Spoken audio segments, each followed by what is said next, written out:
federal hiring, but as we know, the federal workforce is more and more made up from contract labor, especially in the IT field, mostly for implementation. But you know, I wondered if you could talk just a little bit about if you see a shift towards a cyber contract workforce that'll be supplanting a lot of what may now be traditional federal billets. I think that has a lot to do with a paradigm shift actually taking place. You're absolutely right that we do have a high volume of a contract workforce.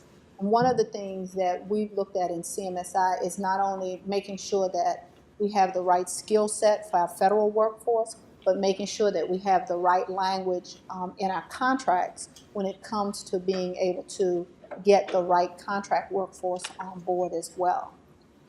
That shift could happen over a period of time.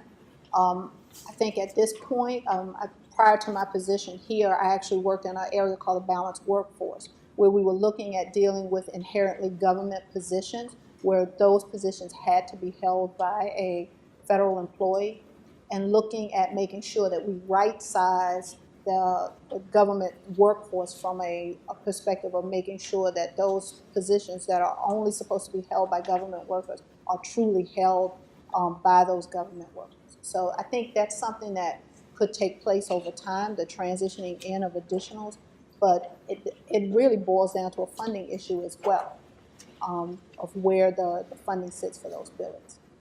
And I think it also has to do potentially with the jobs. So you're seeing more and more contractors in the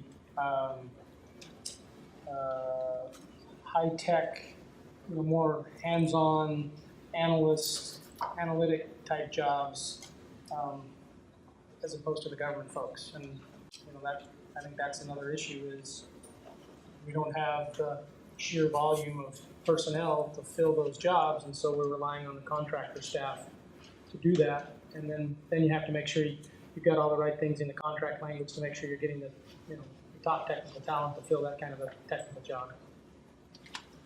I was going to add on to that by saying one way to get into the government would perhaps by be working with a federal contractor for a couple of years, getting the experience, and then reapplying for the job, because I know the jobs will not be disappearing in the DoD or Department of Homeland Security, so that might be one way to go. But I agree with Doug, a lot of your large data analytics is being done by non-DoD, non-DHS organizations, and that's a growth area. And there's a focus on how we can leverage that information from disparate data sources for cybersecurity aspects. And that will be a growing area. I'd just like to hear from the panel on less mentoring, which I think we use that word a lot, but hands-on coaching. So you have these high talent people that have potential that you want to pull through, and just talk about mentoring, coaching, but also advocating to get them into the jobs that they want to get into. And I was just wondering what your experiences were, and if you have any advice for people out in the audience. Are you talking mentoring from a federal agency perspective or private? I agree with Brendan Farrar-Foley. I think they're interchangeable. Okay. I think we need more cyber talent probably in the United States of America. But, yeah, I think so. Rob gave a good scenario of advocating earlier with Matt, right, where he's going, I know this guy, let me help him find a good place for him. I don't think I had that a lot in the government, but as far as the coaching and mentoring side, it was kind of, find it yourself. There were I don't know, maybe there are programs in larger agencies. I had a few people that vouched for me. That's how I got recommendations for my next job. But yeah, I'm not sure that any of those are really institutionalized. And I think less so than the private sector, where people kind of latch onto their favorite, for lack of a better term. That's frowned upon in government. And so I think it happens significantly less. It's not, as Brendan said, it's not an institutionalized thing. And I think we need to do more of that. But I also think there are growing numbers of external cybersecurity related groups. And I know there are some here in the Washington, D.C. area where you can connect into some of those groups and potentially get mentoring and coaching through that, as opposed to potentially through a job function.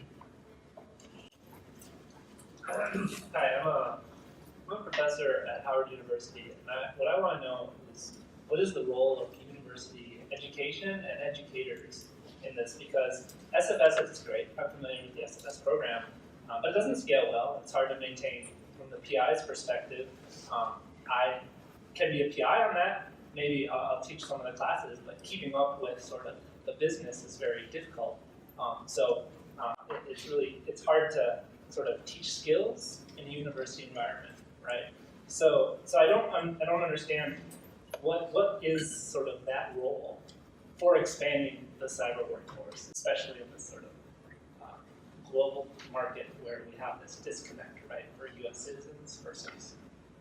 Do you guys work with the GW SFS program at all? We don't. We're looking to grow ours right now.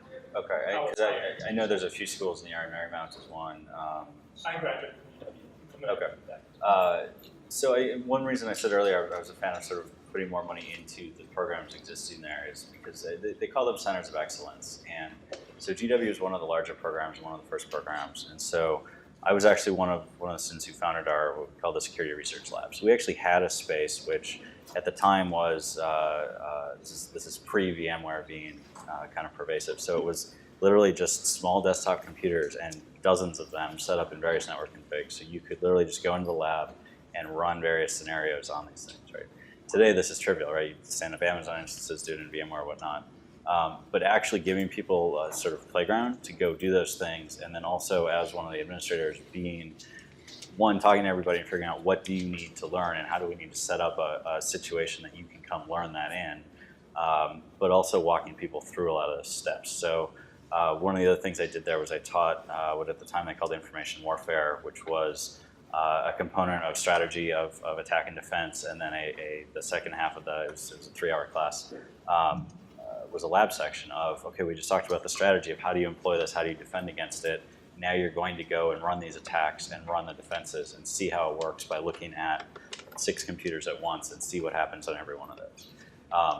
It's hard to do that if you don't have high levels of funding in a few places, and so expertise. And expertise, right? So we were lucky enough.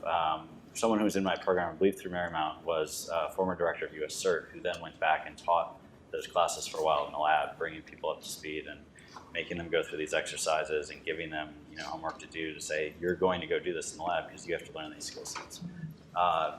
That was unique. That was because she'd gone through the program, she saw a need for it, she enjoyed it.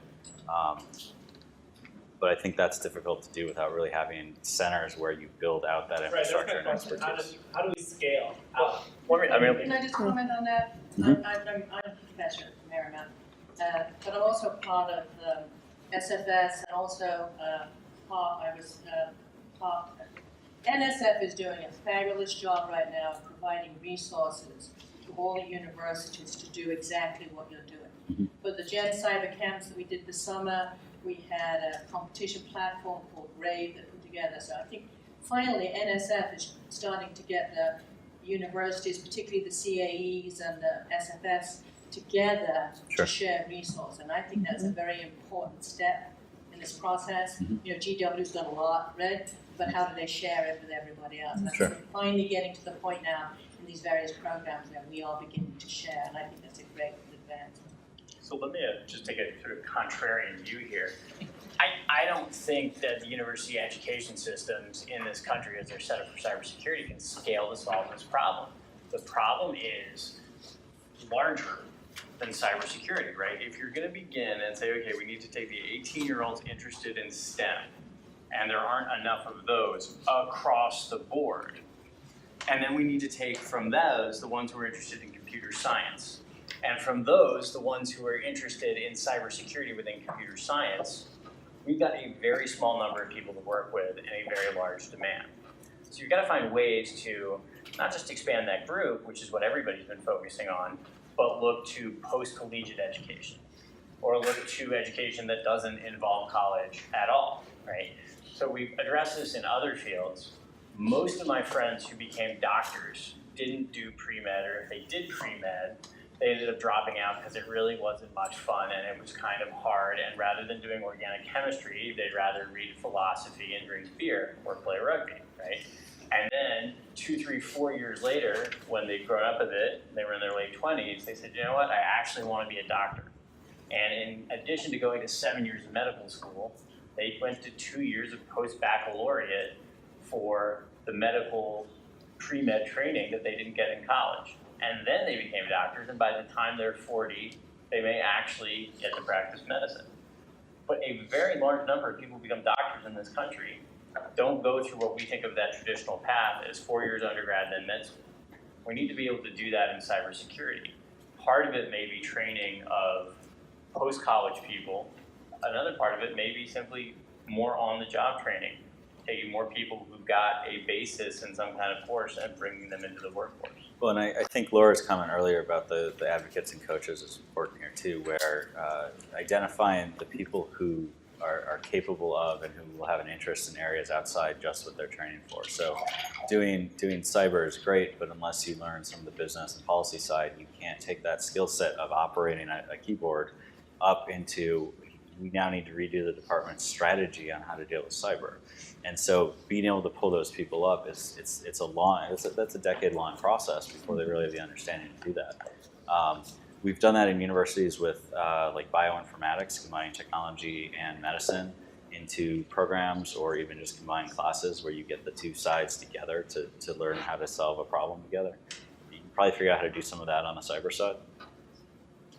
So in your question, I heard you mention skills. Are you looking to do something other than the hands-on skills like the cyber defense competitions? Similar to that. I mean, so it's hard to bring that into a classroom environment without Disrupting the rest of the curriculum. Yeah, exactly. Or it doesn't fit into the curriculum, so we aren't encouraged to put it there because it doesn't match up with our accreditation processes. So I know that there have been a number of schools that started their competition activities as a separate after hours. In fact, University of Central Florida that won this last year, they've only been doing it for 3 or 4 years, and it started because some student wanted to do it and he went and got one of the faculty members to support it. And within 4 years, they built up the program that won the competition this last year. So, I mean, I think some of it is kind of out of band activities that have to be initiated. And I will tell you, there are more and more private sector companies. So last year, I think Raytheon was probably the largest donor from the corporate side on our competitions. But there's more and more companies. I mean, Walmart. Why Walmart? Why would they want to support CyberSkills? Because Walmart needs IT people as well, right? So I think you can also then go to some of the private sector and start to build partnerships with the private sector to support your activities. I know that the Centers of Academic Excellence are looking for a hands-on based skill type competition to go to, but they're not, according to them, they're not really firm that has to be that. And I know that Matt Bishop out at UC Santa Barbara has developed like a academic competition, which is based on math or computer science. It's not the hand skill sets. And that's the curriculum, and it's part of the curriculum, and the students are gravitating to that with the hopes that maybe, the NSA or DHS or other companies that are in need of a mathematician perhaps for cryptanalysis would be there. So there's different ways to approach that. On that note, all things must come to an end, and some of our panelists have daytime jobs, I hear. So I'd like to bring this to a close, but really this has been an excellent opportunity, I think, for us all. One of the things that's a common truth is that people are both the solution and the problem sometimes, and this is a chance for us to address the solution side of that. So could I have a round of applause for our panelists?